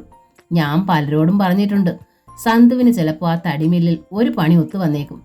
നിന്നെ ഒന്ന് കാണട്ടെന്ന് ചെറിയാച്ചൻ പറഞ്ഞിട്ടുണ്ട്. കഷ്ടപ്പാടാ, എന്നാലും ഇവർക്ക് ഇവിടെ ഒരുപാട് എസ്റ്റേറ്റുകളുണ്ട് പപ്പ. ജോഷിയാച്ചനും കൂടി അവകാശപ്പെട്ട സ്വത്തല്ലേ ഇതെല്ലാം. ഞാൻ പറയുന്നത് അവകാശം ചോദിച്ചു വാങ്ങണമെന്നാ. തരുന്നില്ലെങ്കിൽ കോടതിയിൽ പോകണം. ഇവരുടെ എസ്റ്റേറ്റിൽ സ്വന്തം ജീപ്പുള്ള മാനേജറുണ്ട്, സ്വന്തം ബൈക്കുള്ള സൂപ്രണ്ട്, റൈറ്റർമാരുണ്ട്, സൂപ്പർവൈസർമാരുണ്ട്. അതിലൊരു ജോലി കിട്ടിയാൽ മതിയല്ലോ, സനൽ പറഞ്ഞു. നമ്മൾ ആരും അവകാശം പറയാൻ വന്നതല്ല, ആന്റണി പറഞ്ഞു. ജോഷിയുടെ മക്കളാണ് നിങ്ങളെന്ന് ഇതുവരെ പറഞ്ഞിട്ടില്ലല്ലോ. ഇല്ല, നീനു പറഞ്ഞു. അത് ഞാൻ പറഞ്ഞോളാം. ആ സ്ത്രീ എങ്ങനെ? സ്വന്തം മകനെ ഒന്ന് കാണാൻ പോലും കൂട്ടാക്കാത്ത കിഴവി. നീനുവിൻ്റെ മുഖത്ത് അസ്വസ്ഥത പടർന്നു. ആരാണ് തെറ്റുകാർ എന്ന് വിധിക്കാൻ വയ്യാത്ത അവസ്ഥയാണെങ്കിൽ മുത്തശ്ശി ദുഷ്ടയൊന്നുമല്ല. ഇപ്പോഴും പപ്പയോട് അവർക്ക് സ്നേഹമുണ്ട്. പപ്പയെ ഓർത്ത് കരയാറുണ്ട്. ഞാൻ ഓരോരുത്തരെയും മാറി മാറി മനസ്സുകൊണ്ട് വിചാരണ ചെയ്തു നോക്കി. ഒടുവിൽ മനസ്സിലായി, ഓരോരുത്തർക്കും അവരവർക്ക് ശരിയെന്നതുപോലെ ചെയ്തു. എല്ലാവരും വേദന അനുഭവിച്ചു. കഴിഞ്ഞു പോയതിനെക്കുറിച്ച് എല്ലാവരും പശ്ചാത്തപിക്കുകയും ചെയ്യുന്നുണ്ട്. ആന്റണി അല്പനേരം ചിന്താധീനനായിരുന്നു. എന്നിട്ട് പറഞ്ഞു, നീനു താഴെ പോയി ഉറങ്ങിക്കോ. സനലും സന്തുവും ഇവിടെ തന്നെയല്ലേ? ഞാൻ അവരെ കണ്ട് സംസാരിച്ചോളാം. നിങ്ങൾ ആരാണെന്ന് വെളിപ്പെടുത്താതെ പോകുന്നത് ശരിയല്ലല്ലോ. നീനു കോണിപ്പടി ഇറങ്ങി താഴേക്ക് പോയി. എസ്തേർ മുത്തശ്ശി കിടക്കാൻ ഭാവിക്കുകയായിരുന്നു. അപ്പോൾ മേരി വാതിക്കൽ വന്ന് വിളിച്ചു. ഇന്ന് വന്ന ആ മനുഷ്യന് നമ്മളോടെന്തോ പറയാനുണ്ടെന്ന്. എസ്തേർ മുത്തശ്ശി ചോദ്യഭാവത്തിൽ നോക്കി. അയാൾ ഹാളിൽ ഇരിപ്പുണ്ട്. ബെഞ്ചമിനെയും വിളിച്ചു. ഞാൻ വരുന്നെന്ന് പറയേ. മേരി പിന്താങ്ങി. എസ്തേർ മുത്തശ്ശി മേശ വലിപ്പ് തുറന്ന് പഴകി ദ്രവിച്ചു തുടങ്ങിയ ഒരു കത്തും ജോഷി ആൻഡ്രൂസ് അപകടത്തിൽ മരിച്ചു എന്ന വാർത്ത അച്ചടിച്ചു വന്ന പേപ്പർ കട്ടിങ്ങും അത് അയച്ചു കിട്ടിയ കവറിൽ നിന്ന് പുറത്തെടുത്തു. അതുമായി അവർ ഹാളിൽ വന്നു. ആന്റണിയും ബെഞ്ചമിനും മേരിയും അവരെ പ്രതീക്ഷിച്ച് നിൽപ്പുണ്ടായിരുന്നു. ആന്റണിയോട് ഇരിക്കാൻ ആംഗ്യം കാണിയിട്ട് എസ്തേർ മുത്തശ്ശി അയാൾക്കെതിരെ ഇരുന്നു. ഒരു ചിമ്മിനി വിളക്ക് ടീപ്പോയിന്മേൽ പ്രകാശം പരത്തിക്കൊണ്ടിരുന്നു. ബെഞ്ചമിനും മേരിയും കസേരകളിൽ ഇരിപ്പുറപ്പിച്ചു. ഞാൻ ആന്റണി. എന്നെ ഇതിനു മുമ്പ് കണ്ടിട്ടില്ലല്ലോ. അയാൾ മുത്തശ്ശിയെ തന്നെ നോക്കിക്കൊണ്ട് പറഞ്ഞു. നിങ്ങളുടെ മകൻ്റെ സ്നേഹിതനായിരുന്നു ഞാൻ. കുറച്ചു കാലം ഞങ്ങൾ ഒന്നിച്ചൊരു ബിസിനസ് നടത്തുകയുണ്ടായി. മുത്തശ്ശി തലയാട്ടി. കയ്യിലിരുന്ന കത്തും പേപ്പർ കഷ്ണവും നിവർത്തി കാണിച്ചിട്ട് മുത്തശ്ശി ചോദിച്ചു. എനിക്കറിയാം, നീയല്ലേ എനിക്ക് ഈ കത്ത് അയച്ചത്? അതെ. ജോഷി മരിച്ചുപോയി എന്നറിയിക്കാനും എൻ്റെ അമർഷം പ്രകടിപ്പിക്കാനും. വിഷാദമായൊരു മന്ദസ്മേരത്തോടെ മുത്തശ്ശി പിന്നെയും തലയാട്ടി. നിങ്ങൾക്കറിയാത്തത് പലതുമുണ്ട്. അയാളുടെ സ്വരത്തിന് മൂർച്ചയേറി വന്നു. ജോഷിക്ക് 2 കുട്ടികളുണ്ടായി എന്നത് നിങ്ങൾക്കറിയാമോ? അവരുടെ അമ്മ മരിച്ചതും ആ കുട്ടികൾ അനാഥരായതും നിങ്ങൾക്കറിയാമോ? മേരി എസ്തർ മുത്തശ്ശിയെ നോക്കി. പ്രത്യേകിച്ച് ഭാവമൊന്നുമില്ല. നേരിയൊരു പാരവശ്യമുണ്ടെന്ന് തോന്നി. തുടർന്ന് പറയൂ എന്ന അർത്ഥത്തിൽ മുത്തശ്ശി ആന്റണിയുടെ നേർക്ക് ശിരസിളക്കി. ആന്റണി ശാന്തനായി കഴിഞ്ഞിരുന്നു. ശരിക്കും ജോഷി മരിച്ചപ്പോൾ തന്നെ അവർ അനാഥരായി കഴിഞ്ഞിരുന്നു. ലോകത്തിൻ്റെ കാപ്പട്യങ്ങളൊന്നും അറിയാത്തൊരു കാട്ടുപെണ്ണും 2 മക്കളും. ജോഷി ജീവിച്ചിരുന്നപ്പോഴത്തെ പോലെ തന്നെ ഞാൻ ആ പങ്ക് ബിസിനസ് തുടർന്നു. എൻ്റെ മക്കളെ പോലെ ഞാൻ ആ കുഞ്ഞുങ്ങളെ വളർത്തി പഠിപ്പിച്ചു. അക്കാലത്ത് വലിയ അല്ലലൊന്നുമില്ലാതെ കാര്യങ്ങൾ നടന്നു. 3 വർഷം മുമ്പ് ജോഷിയുടെ ഭാര്യ മായമ്മയും മരണമടഞ്ഞു. കുറച്ചുനാൾ മുമ്പ് കുട്ടികൾ എന്നോട് അവരുടെ ഒരാഗ്രഹം പറഞ്ഞു. അവർക്ക് അവരുടെ പപ്പയുടെയും മമ്മിയുടെയും നാട് കാണണം. പപ്പയുടെയും മമ്മയുടെയും ബന്ധുക്കളെ കാണണം. അങ്ങനെയാണ് അവരിവിടെ വന്നത്. സന്തു, നീനു. മേരി മലച്ചുപോയി. അവർക്ക് ശ്വാസം വിടാൻ പോലും ആയില്ല. സന്തു, നീനു ജോഷിയുടെ കുട്ടികളാണെന്നോ? തൻ്റെ സഹോദരൻ്റെ. അവളുടെ നെഞ്ചിരിൽ തേങ്ങൽ ഉണർന്നു. ബെഞ്ചമിനും അന്താളിച്ചു പോയി. അവനത് വിശ്വസിക്കാനേ കഴിഞ്ഞില്ല. എസ്തേർ മുത്തശ്ശി യാതൊന്നും സംഭവിച്ചിട്ടില്ലാത്തതുപോലെ ഇരുന്നു. അവർ ആന്റണി ഒന്ന് സൂക്ഷിച്ചു നോക്കുക മാത്രം ചെയ്തു. നേരിയ ഒരു അസ്വസ്ഥത വന്നു മറിക്കാനെന്നോണം അവർ കയ്യിലെ കടലാസിൽ പതുക്കെ തെരിപ്പിടിപ്പിച്ചുകൊണ്ടിരുന്നു. സന്തു, നീനു ജോഷി അങ്കിളിൻ്റെ മക്കളാണെന്നുള്ളതിന് എന്താ തെളിവ്? വെല്ലുവിളിക്കും പോലെ ബെഞ്ചമിൻ ചോദിച്ചു. തെളിവോ? അവജ്ഞ നിറഞ്ഞൊരു ചിരിയോടെ ആന്റണി ബെഞ്ചമിനെ പാളി നോക്കി. തെളിയിക്കാൻ വന്നതല്ല കുഞ്ഞെ. ഇവിടെ ആധിപത്യം സ്ഥാപിക്കാനോ അവകാശം ചോദിക്കാനോ ജോഷിയുടെ മക്കളെന്ന പേരിൽ കാരുണ്യത്തിന് കെഞ്ചാനോ വന്നതല്ല അവർ. നിങ്ങൾക്ക് വല്ല ആവശ്യമുണ്ടെങ്കിൽ തെളിവ് കണ്ടുപിടിച്ചു കൊള്ളണം. പിന്നെ എന്തിന് അവരെ ഇങ്ങോട്ട് അയച്ചു? ഇത്ര കാലം കണ്ടില്ലല്ലോ. ഇവിടെ വരാൻ അവർക്ക് മുമ്പും ആഗ്രഹമുണ്ടായിരുന്നു. നിന്നെപ്പോലെ ദുഷ്ടഹൃദയമുള്ളവർ ഇവിടെ ഉണ്ടെന്ന് അറിയാമായിരുന്നത് കൊണ്ട് ഞാൻ വിലക്കി. ഒടുവിൽ ഇങ്ങനെ ഒരു കരാറിലാണ് ഞാൻ അവരെ ഇങ്ങോട്ട് അയച്ചത്. അവർ ജോഷിയുടെ മക്കളാണെന്നുള്ള സത്യം മടങ്ങും വരെ നിങ്ങളെ അറിയിക്കരുതെന്ന്. ബെഞ്ചമിൻ ഇനിയൊന്നും പറയാനില്ലായിരുന്നു. ജോഷിയുടെ മക്കളെന്ന പേരിൽ ഒരു സൗജന്യവും അവർ ഇവിടെ അനുഭവിച്ചില്ലല്ലോ. അരുതെന്ന് ഞാൻ വിലക്കിയിരുന്നു. ഇത്രയും കാലം ഞാൻ അവരെ സംരക്ഷിച്ചു, ഒരല്ലലും ഇല്ലാതെ. ഇപ്പോൾ എനിക്കല്പം മോശ സമയമാണ്. എൻ്റെ ബിസിനസ് പൊളിഞ്ഞു, സമ്പാദ്യങ്ങളെല്ലാം നഷ്ടപ്പെട്ടു. പക്ഷേ അതൊന്നും സാരമില്ല. ഇത്ര നാൾ ഞാൻ അവരെ കൈപിടിച്ച് നടത്തിയെങ്കിൽ ഇനി അവർ എന്നെ കൈപിടിച്ച് നടത്തും. അവരെ മടക്കിക്കൊണ്ടു പോകാനാണ് ഞാൻ വന്നത്. ആന്റണി ഒന്ന് നിർത്തി ഒരു നിമിഷത്തിന് ശേഷം തുടർന്നു. അതിനു മാത്രമല്ല, സ്വന്തം മകനോട് ഇത്രമാത്രം ക്രൂരത കാണിച്ച അമ്മയുടെ മുഖം എനിക്കൊന്ന് കാണണമായിരുന്നു. പക്ഷേ ഇങ്ങനെ ഒരു മുഖമല്ലായിരുന്നു എൻ്റെ മനസ്സിൽ. കറുത്ത്, പല്ലുകൾ ഉന്തി, കണ്ണുകൾ തുറച്ച്, പിശാചിനിയുടെ പോലത്തെ ഒരു മുഖം, സ്നേഹശൂന്യമായ മുഖം. ജോഷി അനുഭവിച്ച വേദനയിൽ നിന്ന് ഇങ്ങനെ ഒരു മുഖമാണ് എനിക്ക് കാണാൻ കഴിഞ്ഞത്. ഇപ്പോൾ മാത്രം എസ്തേർ മുത്തശ്ശിയുടെ മുഖമൊന്നനങ്ങി, ചുണ്ടുകൾ മുറുകി, കണ്ണുകളെ വേദന തീണ്ടി. ആന്റണി എഴുന്നേറ്റു. എനിക്ക് പലതും ചോദിക്കണമെന്നുണ്ടായിരുന്നു. നിങ്ങൾ എന്തിന് ഇത്ര ക്രൂരമായി മകനെ ശിക്ഷിച്ചെന്ന്, ഇതുകൊണ്ട് നിങ്ങൾ എന്ത് നേടിയെന്ന്. എസ്തേർ മുത്തശ്ശി ശബ്ദിച്ചില്ല. നാളെ പുലർച്ചയ്ക്ക് കുട്ടികളെ കൊണ്ട് ഞാൻ പോകും. ഇനിയൊരു യാത്ര പറച്ചിലില്ല. ആന്റണി അയാൾക്കായി ഏർപ്പെടുത്തിയിരുന്ന മുറിയിലേക്ക് ഉറങ്ങാൻ പോയി. ബെഞ്ചമിൻ അസ്വസ്ഥതയോടെ നെറ്റിയിൽ കൈ താങ്ങി. അത് സത്യമാണോ മമ്മി? വല്ലായ്മയോടെ അവൻ ചോദിച്ചു. അവൻ്റെ മുഖത്ത് കുറ്റബോധം ഉണ്ടായിരുന്നു. അങ്ങനെ തോന്നുന്നു. മേരിയുടെ തൊണ്ടയിടറി. എസ്തേർ മുത്തശ്ശി വല്ലതും പറയുമെന്ന് കരുതി മേരി അവരെ നോക്കി. മമ്മിക്കൊന്നും പറയാനില്ലേ? മേരി ചോദിച്ചു. മുത്തശ്ശി കയ്യിലിരുന്ന കത്ത് ചുരുട്ടിക്കൊണ്ട് എഴുന്നേറ്റു. മേരി വിങ്ങി പൊട്ടി നിൽക്കുകയായിരുന്നു. അവൾ പരവേശത്തോടെ വീണ്ടും ചോദിച്ചു, നമ്മളിത് വിശ്വസിക്കണോ? മുത്തശ്ശി മന്ദം തലയാട്ടി. മേരിക്ക് ദേഹം തളരും പോലെ തോന്നി. മമ്മിക്കിത് നേരത്തെ അറിയാമായിരുന്നോ? ശരി വെക്കും വിധം ഒന്നുകൂടി ശിരസിളക്കിയിട്ട് എസ്തേർ മുത്തശ്ശി കിടക്കയിലേക്ക് നീങ്ങി. മേരി അവരെ പിടിച്ചു നിർത്തി. മമ്മി എങ്ങനെ അറിഞ്ഞു? മമ്മിയോട് ആര് എന്ന് പറഞ്ഞു? എനിക്കറിയണം. എസ്തേർ മുത്തശ്ശി തല വെട്ടിച്ചു. അതൊന്നും എനിക്കറിഞ്ഞുകൂടാ. അവർ പെറുപെറുത്തുകൊണ്ട് മുറിയിൽ കടന്ന് വാതിലടച്ചു. എന്നോടാരും പറഞ്ഞില്ല. ദൈവമേ, എല്ലാവരും കൂടി എന്നെ അങ്ങ് പൊട്ടിയാക്കി കളഞ്ഞല്ലോ. മേരി അവിടെ നിന്ന് വിലപിച്ചു. ബെഞ്ചമിൻ ഒന്നും മിണ്ടാതെ തലകുനിച്ച് കോണിപ്പടി കയറി മുകളിലേക്ക് പോയി. ഇതൊന്നും അറിയാതെ, അറിഞ്ഞിരുന്നാൽ തന്നെയും ബന്ധങ്ങളുടെ വേരുകൾ തേടാൻ അറിയാതെ, നിഗൂഢതകളുടെ കുരുക്കഴിക്കാൻ അറിയാതെ ഒരാൾ മാത്രം റോസ് ഗാർഡനിൽ സുഖനിദ്ര കൊള്ളുകയായിരുന്നു. ലൈസ. പ്രഭാതം. റോസ് ഗാർഡന്റെ മുറ്റത്തെ കൊച്ചു മരച്ചില്ലകളിൽ കിളികൾ ഉണരും മുമ്പേ സന്തു നീനു ഉണർന്നു.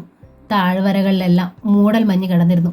ചെറു കാറ്റ് വീശുമ്പോൾ മഞ്ഞുപടലങ്ങൾ മലമുകളിലേക്ക് തെന്നി നീങ്ങിക്കൊണ്ടിരുന്നു. ഉയർന്ന മരങ്ങളുടെ തലപ്പുകൾ മാത്രം മഞ്ഞിനു മീതെ കാണാമായിരുന്നു. മ്ലാനമായൊരു പ്രഭാതമാണെന്ന് നീനുവിന് തോന്നി. മടക്കയാത്രയ്ക്ക് ഒരുങ്ങുകയായിരുന്നു നീനു. ഡ്രസ്സുകളെല്ലാം മടക്കി ബാഗിനുള്ളിൽ അടുക്കിക്കൊണ്ടിരുന്നപ്പോൾ ബെഞ്ചമിൻ കയറി വന്നു. പശ്ചാത്താപ വിവശമായിരുന്നു അവൻ്റെ മുഖം. നീനു ആശ്ചര്യത്തോടെ അവനെ നോക്കി. അവളുടെ അടുത്ത് വന്ന് വല്ലായ്മയോടെ അവൻ ക്ഷമായാചന നടത്തി.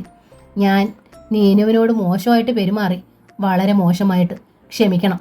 ഇറ്റ്സ് ഓക്കെ, അവൾ പുഞ്ചിരിയോടെ അവനോട് പറഞ്ഞു. എല്ലാം മറന്നേക്കുക. ഞാനും മറക്കുകയാണ്. ഞങ്ങളുടനെ പോകും. ഞാൻ എല്ലാം അറിഞ്ഞു. ഇന്നലെ രാത്രിയിൽ നിങ്ങളുടെ അങ്കിൾ എല്ലാം പറഞ്ഞു. അതിൻ്റെ ഫലമാണ് ഈ കുമ്പസാരം അല്ലേ? സാരമില്ല, അത് കഴിഞ്ഞുപോയി. അവൾ വീണ്ടും തൻ്റെ പണിയിൽ മുഴുകി. അവനെ ശ്രദ്ധിച്ചതേയില്ല. ബെഞ്ചമിൻ മുറി വിട്ടുപോയി. നീനുവിനെയും സന്തുവിനെയും ഒന്നിച്ച് കണ്ടതും മേരി അവരെ കെട്ടിപ്പിടിച്ച് കരഞ്ഞു. എൻ്റെ കുഞ്ഞുങ്ങളെ, നിങ്ങളിത് എന്നോട് മാത്രം മറച്ചു വെച്ചല്ലോ. അതെന്തിനായിരുന്നു? നിങ്ങളുടെ ആൻറ്റി അല്ലേ ഞാൻ? അതറിഞ്ഞുകൊണ്ട്. സോറി ആൻറ്റി, സന്തു വ്യസനത്തോടെ പറഞ്ഞു. ഞങ്ങൾക്കത് പറയാനൊക്കില്ലായിരുന്നു. ആൻറ്റി തെറ്റിദ്ധരിക്കരുത്. നിങ്ങൾ ഇവിടുന്ന് പോകരുത്. നിങ്ങളുടെ വീടല്ലേ ഇത്. ഇനി എന്നും നിങ്ങൾ ഇവിടെ താമസിക്കണം. നിങ്ങളോട് ഞാൻ സ്നേഹം കാട്ടിയില്ലല്ലോ എന്ന്. മേരി ഇനി ഒരിക്കലും വിടില്ലെന്ന മട്ടിൽ അവരെ മുറുകെ പിടിച്ചു. ലൈസയോട് യാത്ര പറയുമ്പോൾ സന്തുവിൻ്റെ കണ്ണ് നിറഞ്ഞു. അവൻ അവളുടെ വിരലുകളിൽ തെരി പിടിപ്പിച്ചുകൊണ്ടിരുന്നു. ഞാൻ പോയിട്ട് തിരിച്ചു വരും. നീ വിഷമിക്കരുത്. ഇവിടെയുള്ള എല്ലാവർക്കും നിന്നോട് സ്നേഹമുണ്ട്. അവരാരും നിന്നെ കഷ്ടപ്പെടുത്തുകയില്ല. നീ ആരുമില്ലാത്തവളല്ല. ഞാൻ നിന്നെ വിട്ടുപോവുകയാണെന്ന് കരുതി സങ്കടപ്പെടരുത്. പോകാൻ നേരം സന്തുവും നീനുവും യാത്ര പറയാൻ എസ്തേർ മുത്തശ്ശിയുടെ മുറിയിൽ ചെന്നു. പോകട്ടെ മുത്തശ്ശി, സന്തു വേദനയോടെ പറഞ്ഞു. മുത്തശ്ശിയുടെ അടുത്ത് ആദ്യം മുതലെല്ലാം മറച്ചു വെക്കേണ്ടി വന്നതിൽ ഞങ്ങൾക്ക് വിഷമമുണ്ട്. തുറന്നു പറയാൻ ഞങ്ങൾക്ക് പേടിയുണ്ടായിരുന്നു. മുത്തശ്ശി ഞങ്ങളോട് ക്ഷമിക്കണം. എസ്തേർ മുത്തശ്ശി അനങ്ങിയില്ല. അവർ മഞ്ഞു വീണ ജനാലയിലൂടെ പുറത്തെ ശൂന്യതയിലേക്ക് നോക്കിക്കൊണ്ടിരുന്നു. എങ്കിലും അവരുടെ കണ്ണ് നിറയുന്നതും ചുണ്ടുകൾ വെതുമ്പുന്നതും നീനു കണ്ടു. മുത്തശ്ശി, നീനു ഗദ്ഗതത്തോടെ വിളിച്ചു. മനസ്സ് നിറയെ മുത്തശ്ശിയോടുള്ള പകയായിരുന്നു, വെറുപ്പായിരുന്നു, ദേഷ്യമായിരുന്നു. ഞങ്ങളിവിടെ വരുമ്പോൾ മുത്തശ്ശിയെപ്പോലെ ക്രൂരയും ദുഷ്ടയുമായൊരമ്മ ലോകത്തില്ലെന്നായിരുന്നു ഞങ്ങളുടെ വിചാരം. എന്നാൽ ഇപ്പോൾ തിരിച്ചു പോകുന്ന ഈ നേരത്ത് ഞങ്ങൾക്ക് മുത്തശ്ശിയെക്കുറിച്ച് നല്ലത് മാത്രമേ ഓർക്കാനുള്ളൂ. അവിടെ ചെന്നിട്ട് എല്ലാവരോടും ഞാൻ പറയും, എൻ്റെ മുത്തശ്ശി സ്നേഹമുള്ളവളാണെന്ന്, വാത്സല്യമുള്ളവളാണെന്ന്. മുത്തശ്ശിയെ കുറ്റപ്പെടുത്താൻ ഇനി ആരെയും ഞാൻ സമ്മതിക്കില്ല. നീനു മുത്തശ്ശിയുടെ കൈ പിടിച്ച് ചുംബിച്ചു. പോട്ടെ. സങ്കടം കൊണ്ട് അവർക്ക് ശബ്ദം കിട്ടിയില്ല. മുത്തശ്ശിയുടെ മുഖം വിറകൊണ്ടു, കാഴ്ച മാഞ്ഞു. നീനു സന്തുവിനെയും കൂട്ടി ഇറങ്ങി. റോസ് ഗാർഡനിലെ ചുവന്ന ഇഷ്ടികയിൽ പാകിയ പടികളിലൂടെ ഇറങ്ങുമ്പോൾ നീനു തിരിഞ്ഞു നോക്കി. മേരി ആൻറ്റിയും ബെഞ്ചമിനും നീളം വരാന്തയിൽ തൂണുകൾക്കിടയിൽ നോക്കി നിൽപ്പുണ്ടായിരുന്നു. എസ്തേർ മുത്തശ്ശിയെ മാത്രം കണ്ടില്ല. ബസ് വരാൻ ഇനിയും സമയമുണ്ട്. നഗരത്തിലേക്ക് പോകാനുള്ള 10-15 ആളുകൾ റോഡരികിൽ സിഗരറ്റ് വലിച്ചും സംസാരിച്ചും നിൽപ്പാണ്. ചിലർ തട്ടുകടയുടെ മുമ്പിൽ നിന്ന് ചൂട് ചായ ഊതി കുടിക്കുന്നു. ആന്റണി ആൾക്കൂട്ടത്തിൽ നിന്ന് അല്പം മാറി നിന്ന് സിഗരറ്റ് വലിക്കുകയാണ്. ലോട്ടറി ടിക്കറ്റ് കെട്ടിയേൽപ്പിക്കാൻ വന്ന ഒരു പയ്യനെ ഒഴിവാക്കാനുള്ള ശ്രമത്തിലായിരുന്നു സനൽ. കൊണ്ടുപോടേ സാർ, ഈ ടിക്കറ്റിനായിരിക്കും ലക്ഷങ്ങളുടെ ഭാഗ്യം. എന്നാലത് നീ തന്നെ എടുത്തോ. ടിക്കറ്റിന്റെ ഭാഗ്യവും സാറിന്റെ ഭാഗ്യവും ഒത്തുചേരണ്ടേ സാർ? എനിക്ക് ഭാഗ്യമുണ്ടായിരുന്നെങ്കിൽ ഈ ഗതികേടൊക്കെ വരുമോ? ഞങ്ങളുടെ കച്ചവടം പൊളിയോ? സനലെ, ഒരു ടിക്കറ്റ് എടു. അവൻ എത്ര നേരമായിട്ട് കെഞ്ചുന്നു. നീനു പറഞ്ഞു. പോവെണ്ണേ അവിടുന്ന്, എനിക്ക് കാശ് വേണ്ടേ? എൻ്റെ കയ്യിലുണ്ട്. ഓ, എസ്റ്റേറ്റ് ഉടമകളാണല്ലോ. നീനു മൂർച്ചയുള്ളൊരു നോട്ടം നോക്കി. റോഡിൻ്റെ ഒരു വശത്തേ ഉള്ളു കടകൾ, മറുവശത്ത് മുൾവേലിയാണ്. മുൾവേലിക്കരികിൽ പശുക്കൾ കിടന്ന് അയവിറക്കുന്നു. വേലിക്കപ്പുറം വിശാലമായ പുൽമൈതാനം. മൈതാനത്തിലൂടെ ഒരാൾ കുതിര ഓടിക്കുകയായിരുന്നു. കുതിരസവാരി പഠിക്കുകയാണവൻ, സന്തു പറഞ്ഞു. ചായക്കടകളിലൂടെ ചിമ്മിനിയിൽ നിന്ന് പുക പൊങ്ങി അന്തരീക്ഷത്തിലെ നേർത്ത പുകമഞ്ഞുമായി ഇടകലർന്നുകൊണ്ടിരുന്നു. നീനു കിഴക്ക് ദിക്കിലേക്ക് നോക്കി. റോസ് ഗാർഡനിലേക്കുള്ള റോഡ് മലയിടുക്കുകളിൽ വളഞ്ഞു പുളഞ്ഞു കിടക്കുന്നത് കാണാം. റോസ് ഗാർഡന്റെ മേൽക്കൂരയും അവ്യക്തമായി കാണാനുണ്ട്. ദൂരെയാണത്. അവളുടെ ഉള്ളു വിങ്ങി. എനിക്ക് എല്ലാവരെയും ഓർത്തിട്ട് ഭയങ്കര സങ്കടം തോന്നുന്നു സന്തു, നീനു ആർദ്ര സ്വരത്തിൽ പറഞ്ഞു. മുത്തശ്ശി, ആൻറ്റി, ലൈസ, ബെഞ്ചമിൻ, കണ്ണൻ, മൂപ്പൻ, നമ്മളിവിടെ ഒരുപാട് കാലം ജീവിച്ചതുപോലെ തോന്നുക. എനിക്കും. സന്തുവിൻ്റെ കണ്ണുകളിലും വിഷാദം ഉണ്ടായിരുന്നു. ഇനി നമ്മൾ അവരെയൊക്കെ കാണുമോ? കുതിര പിണങ്ങിയെന്ന് തോന്നുന്നു. സനൽ മൈതാനത്തേക്ക് അവരുടെ ശ്രദ്ധയെ ആകർഷിച്ചു. റോസ് ഗാർഡനിലേക്ക് തിരിയുന്ന റോഡിൽ നിന്നും വന്ന ഒരു ജീപ്പ് ടാർ റോഡ് മുറിച്ച് കടന്ന് ആന്റണി നിൽക്കുന്നിടത്ത് ബ്രേക്ക് ഇട്ടു. എസ്തേർ മുത്തശ്ശി അതിൽ നിന്നിറങ്ങിയതും ഹോൺ മുഴക്കി ബസ് വന്നതും ഒപ്പമായിരുന്നു. ആന്റണി, എസ്തേർ മുത്തശ്ശി യാചനാഭാവത്തിൽ വിളിച്ചു. അയാൾ ആശ്ചര്യത്തോടെ അവരെ നോക്കി. അവരെ കൊണ്ടുപോകരുത്. ബസ്സിൽ നിന്ന് ആളുകൾ തിക്കി തിരക്കി ഇറങ്ങുകയാണ്. അതിനിടയിൽ തെക്കിക്കയറാനുള്ള ശ്രമവും നടക്കുന്നു. എസ്തേർ മുത്തശ്ശിയെ കണ്ടുവെങ്കിലും ബസ്സിനരികിലെ ബഹളം കാരണം നീനുവിനും സന്തുവിനും ഇപ്പുറത്ത് കടക്കാനായില്ല. അവരോട് ചോദിക്കൂ, അവരാണ് തീരുമാനിക്കുക. ആന്റണി സിഗരറ്റ് കുറ്റി നിലത്തിട്ട് ചവിട്ടി തേച്ചു. ഇല്ല, അവരെ എനിക്കറിയാം. നീയാണ് അവരെ വളർത്തിയത്, നിന്റെ മക്കളായിട്ട്. നീ വേണം അവരെ എനിക്ക് വിട്ടുതരാൻ. ആന്റണിയുടെ മുഖം മുറുകി. കോപവും സങ്കടവും കൊണ്ട് അയാൾക്ക് വീർപ്പ് മുട്ടി. നിങ്ങൾ ജോഷിയോട് ചെയ്ത ക്രൂരത? ആന്റണി, എസ്തേർ മുത്തശ്ശി അയാളുടെ കൈ പിടിച്ചുലച്ചു. എനിക്കെൻ്റെ മകനോട് സ്നേഹമില്ലായിരുന്നെന്ന് ലോകം മുഴുവൻ കുറ്റപ്പെടുത്തിയാലും ഞാനത് സമ്മതിച്ചു തരില്ല. എൻ്റെ മരണം വരെ, അന്നും ഇന്നും ഞാൻ അവനെ എത്രമാത്രം സ്നേഹിച്ചെന്ന് എനിക്കേ അറിയൂ. അന്ന് സ്നേഹം അടക്കി വെക്കാൻ എൻ്റെ മനസ്സിനും ശരീരത്തിനും ശക്തി ഉണ്ടായിരുന്നു. എൻ്റെ ദുഃഖം അടക്കി വെക്കാനും എനിക്ക് കരുത്തുണ്ടായിരുന്നു. അതുകൊണ്ട് അവൻ്റെ മുമ്പിൽ ഞാൻ വാതിലടച്ചു. ഇന്നാണെങ്കിൽ ഞാനത് ചെയ്യില്ല. സ്നേഹം അടക്കി വെക്കാൻ എൻ്റെ മനസ്സിനും ശരീരത്തിനും ഇന്ന് ശക്തി പോരാ. സങ്കടം ഒതുക്കി വെക്കാനും വയ്യ. അത്രയ്ക്ക് ഞാൻ ദുർബലയായിപ്പോയി. അവൻ അത്ര പെട്ടെന്ന് മരിച്ചു പോകുമെന്ന് ഞാൻ ഒരിക്കലും. എസ്തേർ മുത്തശ്ശിയുടെ ചുണ്ടുകൾ വിറച്ചു. മൈതാനത്തിന് നേർക്ക് അവർ പതറി പതറി നോക്കി. ചൊളിഞ്ഞ കവിളിൽ ഒരു കണ്ണീർ ചാലുണ്ടായി. കുതിര ചിനയ്ക്കുന്ന ഒച്ച. അത് കുടഞ്ഞു തുള്ളുകയാണ്. കുതിര സവാരി പഠിച്ചുകൊണ്ടിരുന്നയാൾ തെറിച്ച് നിലത്ത് വീണു. അയാളെ അവിടെ വിട്ടിട്ട് കുതിര വിരളി പിടിച്ചു മൈതാനത്തിന്റെ അങ്ങേയറ്റത്തേട്ട് കുതിര ഓടി. അയാൾക്ക് നല്ലതുപോലെ പറ്റി, കണ്ടില്ലേ? എഴുന്നേൽക്കാൻ നോക്കിയിട്ട് സാധിക്കുന്നില്ല, സനൽ പറഞ്ഞു. എസ്തേർ മുത്തശ്ശിയും ആന്റണിയും തമ്മിൽ സംസാരിക്കുന്നിടത്തേക്ക് ശ്രദ്ധിച്ചു നിന്ന നീനു വേഗം മൈതാനത്തേക്ക് നോട്ടം തിരിച്ചു. വീണുപോയ ആളിന്റെ അരികിലേക്ക് ആരൊക്കെയോ ഓടി ചെല്ലുന്നത് കണ്ടു. ആന്റണി, നീ എന്നോട് വെളിപ്പെടുത്തുന്നതിന് മുമ്പേ ഞാൻ എൻ്റെ പേരക്കുട്ടികളെ തിരിച്ചറിഞ്ഞു കഴിഞ്ഞിരുന്നു. എപ്പോഴാണെന്ന് ചോദിച്ചാൽ എനിക്ക് തന്നെ നല്ല നിശ്ചയമില്ല. അവരെ തിരിച്ചറിയുന്നതിനും വളരെ മുമ്പേ ഞാൻ അവരെ സ്നേഹിക്കാനും തുടങ്ങിയിരുന്നു. ഇനി അവരില്ലാതെ എനിക്ക് ജീവിക്കാൻ വയ്യ. നിനക്കറിയാമോ, അവർ ജോഷിയുടെ മക്കളല്ലായിരുന്നെങ്കിൽ പോലും അവരില്ലാതെ എനിക്ക് വയ്യ. ഞാൻ അവരെ പൊന്നുപോലെ നോക്കിക്കോളാം. എസ്തേർ മുത്തശ്ശി ജീവിതത്തിൽ ആദ്യമായിട്ടായിരുന്നു ഇത്രമേൽ താഴ്ന്ന് സംസാരിക്കുന്നത്. ആന്റണി സന്തുവിനെയും നീനുവിനെ നോക്കി. തൻ്റെ മക്കളല്ലേ, അവരെ കൈവിടാൻ സാധിക്കുമോ? കഠിനമായ വ്യത അയാളുടെ മുഖത്ത് പ്രതിഫലിച്ചു. എസ്തേർ മുത്തശ്ശി അയാളുടെ കയ്യിൽ മുറുകെ പിടിച്ച് ദയനീയമായി കെഞ്ചി. എനിക്ക് എൻ്റെ കുഞ്ഞുങ്ങളെ മടക്കി തരൂ ആന്റണി. മരിച്ചുപോയ എൻ്റെ മകൻ്റെ രക്തമല്ലേ അവർ. പിണങ്ങിപ്പോയ എൻ്റെ മകൻ്റെ കുഞ്ഞുങ്ങളുടെ കൂടെ ഈ കിഴവി അല്പകാലമെങ്കിലും ജീവിക്കട്ടെ. ആന്റണി ആ വൃദ്ധയുടെ വേദന ചിന്തുന്ന കണ്ണുകളിലേക്ക് ഉറ്റുനോക്കി. ബസ് വിട്ടുപോകാൻ ഭാവിക്കുകയായിരുന്നു. പപ്പ, സനൽ വിളിച്ചു. ബസ് ഇപ്പോൾ പോകും. ആന്റണി മെല്ലെ തൻ്റെ കയ്യിൽ നിന്ന് എസ്തേർ മുത്തശ്ശിയുടെ കൈ വിടുവിച്ചു. പോകല്ലേ, ആളുണ്ട്, സനൽ കണ്ടക്ടറോട് പറഞ്ഞു. മുത്തശ്ശി നമ്മളെ വിട്ടുതരണമെന്ന് അങ്കിളിനോട് കെഞ്ചുകയായിരുന്നു, നീനു വ്യസനത്തോടെ സന്തുവിനോട് പറഞ്ഞു. ഉവ്വോ? അവൻ എസ്തേർ മുത്തശ്ശിയെ നോക്കി. തകർന്നതുപോലുള്ള അവരുടെ നിൽപ്പ് കണ്ട് അവൻ്റെ ഉള്ളു വിങ്ങി. ആന്റണി ബസ്സിനടുത്തേക്ക് വരുന്നുണ്ടായിരുന്നു.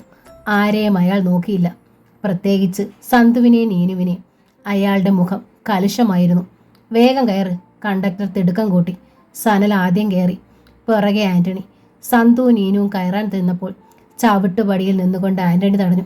അവർ അന്തം വിട്ടു നിൽക്കെ ആന്റണി എസ്തേർ മുത്തശ്ശിയുടെ നേർക്ക് കൈ ചൂണ്ടി. കണ്ടക്ടർ ഡബിൾ ബെൽ അടിച്ചു പറഞ്ഞു. സനലിന് യാത്ര പറയാൻ പോലും സമയം കിട്ടിയില്ല. ബസ് നീങ്ങിക്കഴിഞ്ഞിരുന്നു. സനൽ അമ്പരപ്പോടെ ആന്റണിയെ നോക്കി. മോനെ, ഇനി അവർ നമ്മുടെ കൂടെ അല്ല. ആന്റണി വേദനയോടെ മന്ത്രിച്ചു. സനൽ സ്തബ്ധനായി. ബസ് വളവ് തിരിയും മുമ്പേ ആന്റണിയും സനലും പുറകിലെ ചില്ലിലൂടെ നോക്കി. അന്തം വിട്ടുനിന്ന സന്തുവിൻ്റെയും നീനുവിൻ്റെ അരികിലേക്ക് എസ്തേർ മുത്തശ്ശി നടന്നു വരുന്നത് കാണാമായിരുന്നു. സുഖവാസ മന്ദിരം എന്ന നോവൽ ഇവിടെ പൂർണ്ണമാവുകയാണ്. ഈ നോവൽ നിങ്ങൾക്ക് ഇഷ്ടമായെങ്കിൽ ലൈക്ക് ചെയ്ത് ഷെയർ ചെയ്ത് സബ്സ്ക്രൈബ് ചെയ്യണേ. താങ്ക്